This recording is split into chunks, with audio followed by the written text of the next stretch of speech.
ద్వారక ఇది సోమనాథ్ కనుక ప్రయాణం.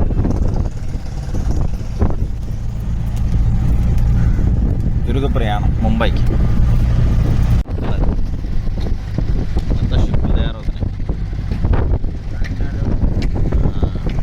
అంతా చేపలు బిజినెస్ ఇదంతా.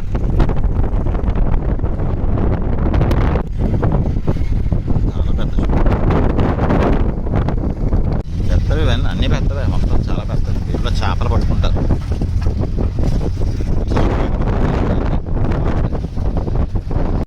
మొత్తానికి సోమనాథ్ దర్శనం అయింది. మళ్ళీ జరగాలి అని కోరుకుంటున్నాం. ప్రయాణం ముంబై స్టేషన్ వచ్చేసింది. తిరుగు ప్రయాణం స్టేషన్లో వెయిటింగ్ ట్రైన్కి. రిటర్న్ జర్నీ జరుగుతోంది. తెల్లారేసరికి ముంబై. అంతే అహ్మదాబాద్ వచ్చాము. తెల్లారేసరికి ముంబై.